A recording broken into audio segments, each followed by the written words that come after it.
मैं अयोध्या नरेश दशरथ पुत्र एवं प्रभु श्री राम का अनुज लक्ष्मण महापंडित महाज्ञानी रावण को गुरु रूप में सादर प्रणाम करता हूं। आयुष्मान भव लक्ष्मण। कहो, अपने जीवन की इस अंतिम लीला में मैं तुम्हारे किस हित की पूर्ति कर सकता हूं?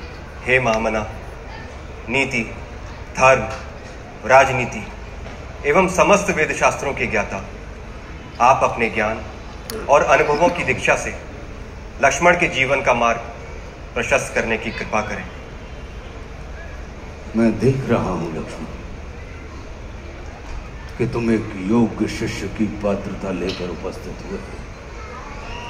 अस्तु, मैं अपने जीवन के कुछ अनुभव तुमसे अवश्य साझा करूंगा। हे सुमित्रा नंदन, अहंकार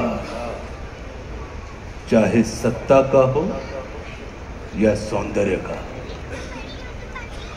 शक्ति का हो या भक्ति का,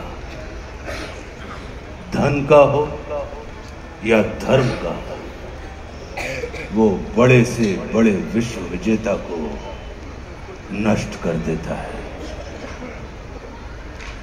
इसका प्रत्यक्ष उदाहरण ये त्रिलोक विजेता विद्या विशारद महापंडित रावण है।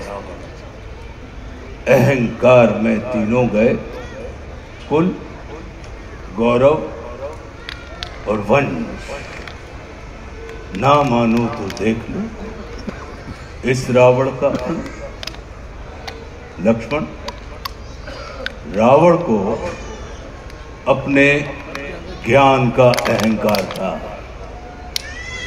और तुम्हारे भाई राम को अहंकार का ज्ञान था।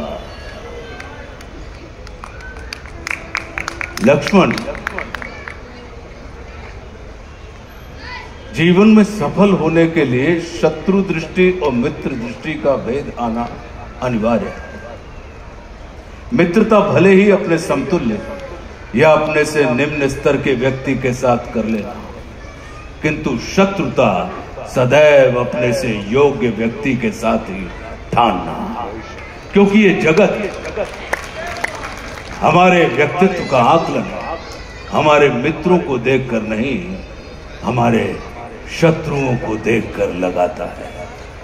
जितना बड़ा और गरिमापूर्ण हमारा शत्रु होता है, उतने ही बड़े और गरिमापूर्ण की ख्याति को हम प्राप्त होते हैं। देखो ना, इस जगत ने जो कुछ राम से जुड़कर प्राप्त नहीं किया, उसे रावण ने राम से लड़कर प्राप्त कर लिया।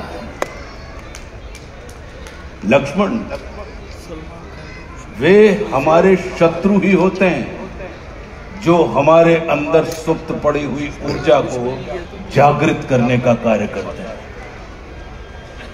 हमारा शत्रु ही होता है जो हमें असुरक्षा से निकालकर सुरक्षा में जाने की प्रेरणा देता है।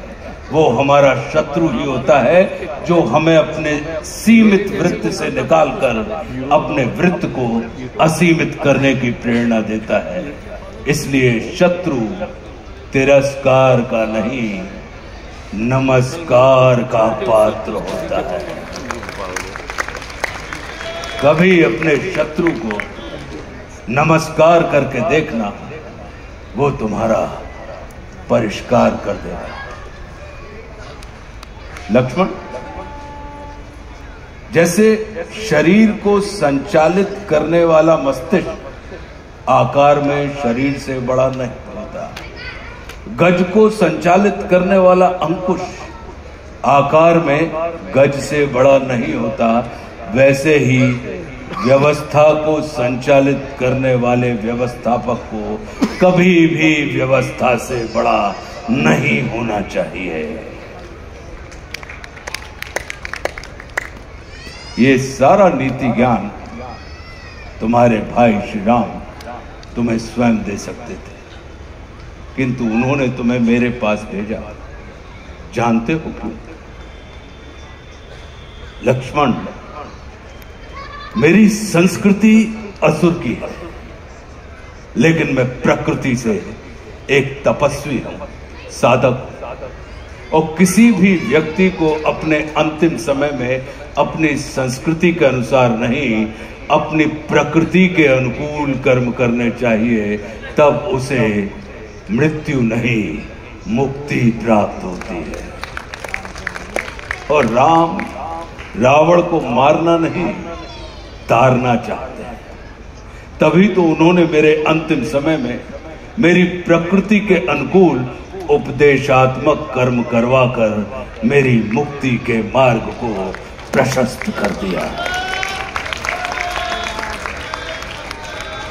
आने वाले समय में ये जगत कहेगा कि त्रिलोक विजेता, विद्या विशारद, महापंडित रावण की पराजय का एकमात्र कारण है कि उसके पास लक्ष्मण जैसा भाई नहीं था। लेकिन इस जगत को यह स्मरण रखना चाहिए कि लक्ष्मण जैसा भाई प्राप्त करने के लिए व्यक्ति को रावण नहीं, स्वयं राम बनना पड़ता है।